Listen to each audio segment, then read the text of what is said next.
Dear students, Assalamu alaikum. My name is Professor Abdul Ghafoor and I'm your physics tutor. Dear students, FAQs physics series का ये 5वां part है जो first year के students के लिए बनाया गया है, जिसमें हम मोस्ट इम्पॉर्टेंट न्यूमेरिकल्स का जिक्र करेंगे और टॉपिक है हमारा projectile motion, chapter number 4 first year text book. तो आइए स्टार्ट करते हैं। सबसे पहला न्यूमेरिकल हमारे पास है, a mortar shell is fired at an ground level target 490 meter away with initial velocity of 98 meter per second. Find two possible values of the launch angle. Calculate the minimum time to hit the target. इस type के numerical exam में आते हैं जिसमें velocity change कर दी जाती है या फिर रेंज चेंज कर दी जाती है।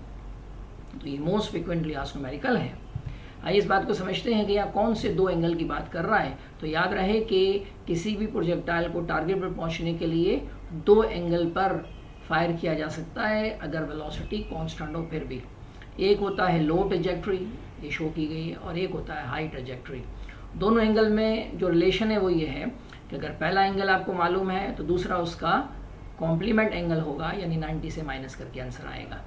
तो यहाँ में रेंज गिवन है 490 ये वाली, और साथ में इनिशियल वेलोसिटी गिवन है।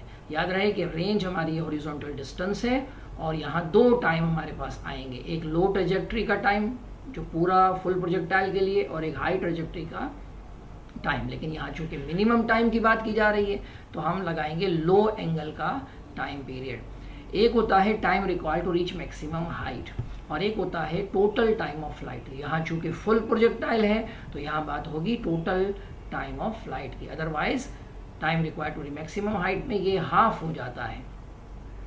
तो आइए स्टार्ट करते हैं। सबसे पहले हम डेटा बनाएंगे। रेंज हमें गिवन है 490। रेंज का मतलब इनिशियल पॉइंट से लेकर फाइनल पॉइंट तक जो टोटल डिस्टेंस होता है हॉरिजॉन्टली, अगर ग्राउंड लेवल सेम हो तो उसको हम कहते हैं रेंज ऑफ अ प्रोजेक्टाइल, जो 490 है। Initial velocity given 98 metre per second. Theta में फाइंड करना है दो, एक लो ट्रैजेक्टरी का और एक हाई ट्रैजेक्टरी का, जबकि टोटल टाइम मालूम करना है जो मिनिमम है, यानी लो ट्रैजेक्टरी का टाइम। सबसे पहले हम रेंज का फार्मूला यूज करेंगे, r is equal to v not square sine 2 theta upon g, जिसमें एंगल हमें नहीं मालूम। तो r की वैल्यू हमने सब्स्टिट्यूट की, g की वैल्यू रखी, वेलोसिटी का स्क्वायर किया और साइन 2 थीटा ऐसे ही रखा क्योंकि थीटा हमें नहीं मालूम। 9.8 से दोनों साइड पे डिवाइड कर दिया और जो 98 का स्क्वायर है उसको यहाँ डिवाइड में रख दिया। तो ये कुछ सिचुएशन इस तरह से आ गई अरेंज करने पर। अब उस पूरी वैल्यू को with the help of calculator solve किया, 490 मल्टीप्लाई बाय 9.8 और 98 का स्क्वायर, फिर इन दोनों को आपस में डिवाइड किया तो ये बन गया sine 2 theta is equal to 0.5। अब ये कुछ स्टूडेंट्स 2 से डिवाइड कर देते हैं, जबकि यहाँ 2 और थीटा पूरा इस साइन थीटा के फंक्शन का पार्ट है। तो आप 2 थीटा को यहीं रहने देंगे, साइन वहाँ जाके साइन इनवर्स हो जाएगा। और जब 0.5 के साइन इनवर्स की वैल्यू निकालेंगे कैलकुलेटर की मदद से तो आएगी 30। Now you can divide by 2, dividing by 2 on both sides, तो हमारे पास एंगल आ गया 15 डिग्री। याद रहे कि जो एंगल हमने निकाला है ये है लो ट्रैजेक्टरी का एंगल। हमें हाई ट्रैजेक्टरी का एंगल निकालना होगा तो हमें दोनों एंगल के बारे में जो रिलेशन पता है वो ये है, दूसरे एंगल को फाइंड करने के लिए 90 में से जो गिवन एंगल है उसको माइनस कर दें, क्योंकि दोनों एंगल आपस में कॉम्प्लीमेंट होते हैं। तो 90 में से हमने जो गिवन एंगल हमने फाइंड किया था 15, उसको माइनस कर दिया तो ये एंगल आ गया हाई ट्रैजेक्टरी का 75 डिग्री। अब हमें टाइम मालूम करना है, तो there are 2 time of flight दो हैं, एक 15 डिग्री वाला लो ट्रैजेक्टरी का और एक 75 वाला हाई ट्रैजेक्टरी का। तो हम यहाँ यूज़ करेंगे 15 डिग्री को, क्योंकि सवाल में लिखा था मिनिमम टाइम कैलकुलेट करें। तो अपने फार्मूला यूज़ किया, t is equal to 2 v naught sine theta upon g. Time required to reach maximum height में यहाँ 2 नहीं होता और ये है ट्वाइस टोटल टाइम के लिए। तो हमने इसमें वैल्यू सब्स्टिट्यूट की, 2 multiply by 98 into sine 15 degree divide by 9.8। Solve किया हमने इसको, सबसे पहले न्यूमिनेटर को सॉल्व कर लिया एंड देन जब इसको कम्प्लीटली सॉल्व कर लिया तो आंसर आया minimum time 5.2 second. Numerical number 2, what is the takeoff speed of a locust if its launching angle is 55 degree and its range is 0.8 meter? तो लोकस्ट कहते हैं, उर्दू में इसको टिड्डी कहते हैं हम लोग। इसने जंप किया है कुछ इस तरह से कि फ्लाई नहीं किया, इसने जस्ट जंप किया है, जहाँ से इसने ग्राउंड लेवल से जंप किया दूसरी साइड पर ग्राउंड पर लैंड हो गया। तो ये इसकी रेंज बन गई जो यहाँ गिवन है 0.8, और जो 55 डिग्री है ये इसका लॉन्चिंग एंगल है यानी स्टार्टिंग एंगल है। तो आइए डेटा बनाते हैं। सबसे पहले तो इनिशियल वैल्यू हमें फाइंड करनी है जिसको हमने V0 से रिप्रेजेंट किया हुआ है, जबकि एंगल गिवन है 55 डिग्री, रेंज गिवन है 0.8, और जबकि जी की वैल्यू याद रहे कि प्रोजेक्टाइल में जब भी हम सॉल्व करेंगे न्यूमेरिकल्स को तो हमेशा पॉजिटिव रखेंगे, इसलिए कि इसकी डायरेक्शन हम जिस वक्त ड्राइव कर रहे थे सारे फार्मूले उस वक्त हमने वहाँ ले ली थी। अब यहाँ डायरेक्शन लिखने की ज़रूरत नहीं है जी की कि प्लस होगा कि माइनस होगा, या आपने डायरेक्ट पॉजिटिव वैल्यू यूज़ करनी है। तो सबसे पहले हमने रेंज का फार्मूला यूज़ किया, R = V0² sin 2θ/g। तो रेंज के इस फार्मूले में हमने वैल्यू सब्स्टिट्यूट की और फिर इसको हमने अरेंज कर लिया फॉर द V0², और 2 को जब 55 से मल्टीप्लाई किया तो 110 हो गया। साइन 110 की वैल्यू यहाँ से निकाल लेंगे और 0.8 को 9.8 से मल्टीप्लाई कर देंगे, तो कुछ इस तरह से सिचुएशन आ जाएगी। अब इसको जब डिवाइड करेंगे तो V0² = 8.344। Now taking square root on both side, तो ये आ गई वेलोसिटी हमारे पास लॉन्चिंग की इस लोकस्ट की। Numerical number 3, at what suitable angle is the maximum height of the projectile 1/3 of its range। ये फ्रिक्वेंटली आस्क्ड न्यूमेरिकल है। एक इस तरह से न्यूमेरिकल दिया हुआ 2012, 2017 सप्लीमेंट 2018 में आया। कुछ न्यूमेरिकल इस तरह से दिए होते हैं कि हाइट और रेंज आपस में इक्वल होती है। किसी में कहा गया कि हाइट जो है वो रेंज के 4 टाइम्स होती है। तो डिफरेंट कंडीशन के साथ इसी मेथड से वो न्यूमेरिकल सॉल्व होगा। तो फिलहाल यहाँ जो कंडीशन दी हुई है वो क्या है भाई, कि जो इसकी हाइट है प्रोजेक्टाइल की, ये वाली मैक्सिमम हाइट, वो रेंज का 1/3 है। यानी अगर आप हाइट को 3 से मल्टीप्लाई कर दो तो रेंज आ जाएगी, या रेंज को 1/3 कर दो तो वो हाइट के इक्वल होगी। तो ये है given condition, maximum height of a projectile 1/3 of its range. तो ये कंडीशन आपको गिवन है। याद रहे कि h = 1/2r भी हो सकता है, h = r भी गिवन दे सकते हैं, और h = 1/4 भी आ सकता है। तो what ever the condition, method is same, सिर्फ वैल्यू डिफरेंट होंगी तो एंगल भी यहाँ का डिफरेंट आएगा। तो इसको कैसे सॉल्व करते हैं, तो आइए स्टार्ट करते हैं। सबसे पहले हमने एंगल मालूम करने के लिए कंडीशन को लिख लिया। अब यहाँ h का फार्मूला भी मुझे मालूम है, V0² sin square θ/2g, और 1/3 को हमने ऐसे ही रहने दिया, लेकिन r के फार्मूले को यहाँ लिख लिया V0² sin 2θ/g। g से g कैंसिल हो गया, और V0² से यहाँ कैंसिल आउट कर दिया। सिंपल कंडीशन आ गई। अब हमने सिंपली क्या करना है कि जो sin 2θ है इसका फार्मूला यहाँ यूज़ करना है। sin 2θ ट्रिग्नोमेट्रिक के मुताबिक 2 sin θ cos θ होता है, बाकी हमने ऐसे ही रख दिया। अब 2, ये जो साइन का स्क्वायर है ये साइन से कैंसिल हो गया, और 2 को वहाँ ले गए तो 2 × 2 4 हो गया, और cos θ यहाँ रह गया जिसको हम ले जाएंगे लेफ्ट साइड पर। तो ये हो गया sin θ/1 cos θ, और यहाँ हो गया 4/3। ट्रिग्नोमेट्री के फार्मूले के मुताबिक sin θ/1 cos θ टेंजेंट थीटा के इक्वल होता है। तो टेंजेंट थीटा आ गया 4/3। थीटा मालूम करने के लिए हमने टेंजेंट इनवर्स निकाला 4/3 का, ये आ गया 3.1 degree. Now numerical number 4, a projectile is fired with horizontal velocity of 300 meter per second from the top of a cliff 100 meter high. How long it take to reach the ground? और part 2 में कहा गया कि how far from the foot of a cliff it strike the ground. तो ये कुछ situation यहाँ diagram में समझाइए कि ये है उस क्लिफ की हाइट 100 मीटर जो यहाँ गिवन है। यहाँ से हॉरिजॉन्टली एक प्रोजेक्टाइल को फायर किया है। हॉरिजॉन्टली मतलब एक्स एक्सिस, जो एक्स एक्सिस में गया तो y 0, तो इसका y कंपोनेंट 0 है, और हॉरिजॉन्टल वेलोसिटी हमें गिवन है।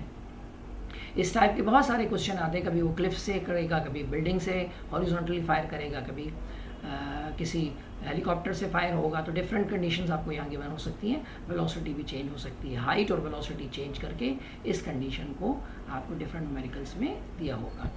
तो यहाँ आपको फाइंड क्या करना है कि कितनी दूर जाके ये जो फुट ऑफ अ क्लिफ है यहाँ से कितनी दूर जाके ये स्ट्राइक करेगा ग्राउंड पर। तो याद रहे कि ये आर रेंज नहीं है, क्योंकि रेंज के लिए फुल प्रोजेक्टाइल का होना ज़रूरी है। और फिर आपको मालूम करना है कि कितनी देर में, पहले पार्ट में जारी बात यही पूछा गया कितनी देर में यहाँ पहुँचा, तो इसका टाइम निकालना है। और यहाँ टाइम अगेन देखें, टाइम ऑफ फ्लाइट नहीं होगा, ये है time required to reach maximum वाली बात, या फिर इस हाइट की मदद से हम टाइम कैलकुलेट कर लेंगे। ठीक है, तो आइए स्टार्ट करते हैं। Time required to reach maximum height नहीं निकाल सकते, इसकी वजह है कि वी नॉट 0 है। तो हम फिर हाइट को इस्तेमाल करेंगे और उससे टाइम मालूम करेंगे। तो डेटा बना लेते हैं। हमें हॉरिजॉन्टल वेलोसिटी गिवन है, हॉरिजॉन्टल वेलोसिटी इनिशियल ये 300 metre per second, height given है। अब चूंकि स्टार्ट प्रोजेक्टाइल यहाँ से हुआ है, ये इसका स्टार्टिंग पॉइंट है, और ये जो y है ये स्टार्टिंग पॉइंट यानी ओरिजिन से नीचे है, तो ये y की वैल्यू हो गई -100 मीटर। अगर ये y की वैल्यू इस ओरिजिन यानी स्टार्टिंग पॉइंट से ऊपर होता तो ये होता +100 metre. Initial velocity y component की 0 है क्योंकि हॉरिजॉन्टली फायर हुआ है। तो पहले पार्ट में हमें t मालूम करना है, टाइम, और दूसरे में हॉरिजॉन्टल डिस्टेंस फाइंड करना है। जबकि g की वैल्यू हम 9.8 ओनली मैग्नीट्यूड लेंगे, प्लस माइनस यहाँ कंसीडर हम नहीं करेंगे क्योंकि प्रोजेक्टाइल में जब हम फार्मूला ड्राइव करते हैं उसी वक्त ही हमने प्लस माइनस ले लिया होता है। तो स्टार्ट करते हैं टाइम मालूम करने के लिए।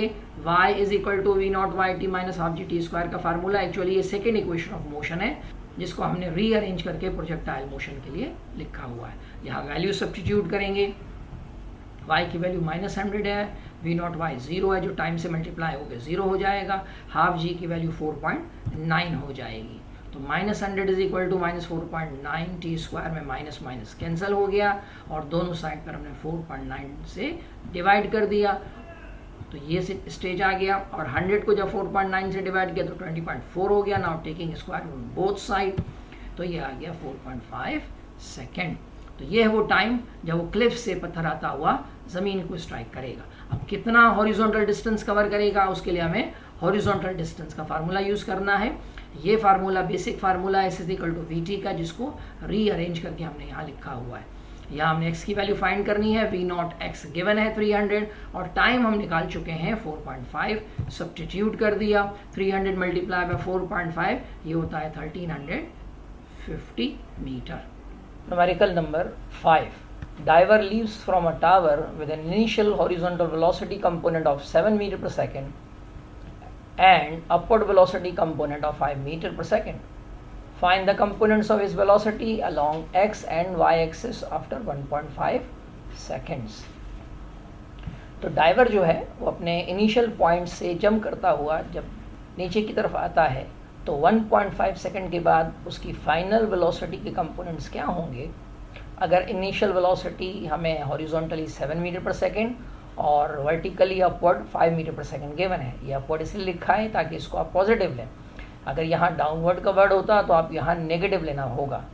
तो आइए इसका डेटा बनाते हैं। सबसे पहले हमें हॉरिजॉन्टल वेलोसिटी इनिशियल गिवन है 7 मीटर पर सेकंड, वर्टिकल अपवर्ड वेलोसिटी दी हुई है 5 मीटर पर सेकंड, और आफ्टर 1.5 सेकंड इसकी हॉरिजॉन्टल वेलोसिटी मीटर पर सेकंड में और वर्टिकल वेलोसिटी मीटर पर सेकंड में फाइंड करनी है।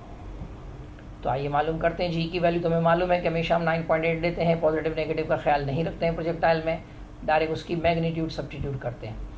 तो प्रोजेक्टाइल की हॉरिजॉन्टल वेलोसिटी के बारे में हम क्या जानते हैं कि जो इनिशियल वेलोसिटी होती है वही फाइनल वेलोसिटी होती है, क्योंकि प्रोजेक्टाइल में हॉरिजॉन्टल एक्सेलरेशन नहीं होता है, वेलोसिटी चेंज नहीं होती है और वो यूनिफॉर्म ही रहती है। तो जो इनिशियल हॉरिजॉन्टल वेलोसिटी थी वही फाइनल हॉरिजॉन्टल वेलोसिटी है, यानी 7 metre per second. Vertical velocity change होती है तो उसका formula first equation of motion का है, जिसको हमने प्रोजेक्टाइल के रिस्पेक्ट से लिखा हुआ है, Vy = v0y - gt। v0y तो 0 है, g की वैल्यू 9.8 है और टाइम गिवन है 1.5 सेकेंड। तो पहले हम 9.8 को 1.5 से मल्टीप्लाई करेंगे और फिर सब्ट्रैक्ट करने के बाद यहाँ आंसर लिख लेंगे -9.7 मीटर पर सेकेंड। माइनस यहाँ क्या रिप्रेजेंट कर रहा है कि जो डाइवर है वो अपने इनिशियल पॉइंट से, यानी जो जहाँ से इसने जंप किया है, इससे ये 1.5 सेकेंड के बाद नीचे आ गया, इसीलिए यहाँ नेगेटिव आ रहा है। Now numerical number 6, a boy standing 10 meter from a building can just barely reach the roof 12 meter above him when he throws a ball at the optimum angle with respect to the ground. Find the initial velocity components of the ball. तो ये building की height है 12 metre और एक लड़का जो है वो 10 मीटर दूर यहाँ खड़ा हुआ है। यहाँ से उसने एक बॉल को फेंका है जो बड़ी मुश्किलों से यहाँ पहुँचा है और लिखा है ऑप्टिमम एंगल, एक प्रॉपर एंगल है जिसकी वजह से ये बड़ी मुश्किलों से यहाँ रूफ पर पहुँचा है। तो हमें क्या मालूम करना है कि जब उसने थ्रो किया है उस वक्त उसके वेलोसिटी के कंपोनेंट्स क्या थे। तो डेटा में हमें x डिस्टेंस दिया हुआ है 10 मीटर, बिल्डिंग की हाइट h गिवन है जिसको y भी लिख सकते हैं चूँकि ये मैक्सिमम पॉइंट है इसकी प्रोजेक्शन का, इसीलिए हमने इसको h लिखा हुआ है। v0y इनिशियल कंपोनेंट वर्टिकल और v0x horizontal initial component find करने हैं। तो हमें h का फार्मूला मालूम है v0 square sine square theta upon 2g। अब v0 साइन थीटा तो वर्टिकल कंपोनेंट होता है, तो आप देखिए इसमें वर्टिकल कंपोनेंट मौजूद है, जैसे इसके ऊपर स्क्वायर है तो हमने इसको वर्टिकल कंपोनेंट की फॉर्म में v0 स्क्वायर y की फॉर्म में लिख दिया। अब इस फार्मूले को जब हम अरेंज करेंगे फॉर द v0 y तो ये हो जाएगा h multiply by 2g under the root. अब सब्स्टिट्यूट किया value 2 multiply by 9.8 into 12 metre जो हाइट है उसको हमने रखा, taking the square root we get 15.5 metre per second. तो ये है वेलोसिटी का वर्टिकल कंपोनेंट इनिशियली। अब हम मालूम करेंगे s is equal to v t यानी x is equal to v naught x into t के फार्मूले से इनिशियल वेलोसिटी का हॉरिजॉन्टल कंपोनेंट। लेकिन चूंकि हमें टाइम नहीं मालूम तो हमने फार्मूला पुट कर दिया time required to reach maximum height. ये क्यों फार्मूला हम लगा रहे हैं, इसलिए कि ये वो मैक्सिमम पॉइंट है जो ऑप्टिमम एंगल से बारली रीच्ड है, तो इसीलिए हमने यहाँ t को रिप्लेस कर दिया v0y अपॉन टी से जो है time required to reach maximum height का फार्मूला। अब इस फार्मूले में जब हमने इसको अरेंज किया तो g x के साथ मल्टीप्लाई हो गया और v0y डिवाइड हो गया। अब वैल्यू सब्स्टिट्यूट की x g और v0y की और इसको सॉल्व किया तो आंसर आया 6.4 मीटर पर सेकेंड। तो डियर स्टूडेंट्स ये थे हमारे प्रोजेक्टाइल के न्यूमेरिकल्स। मिलते हैं फिर अगली वीडियो में। अल्लाह हाफिज़।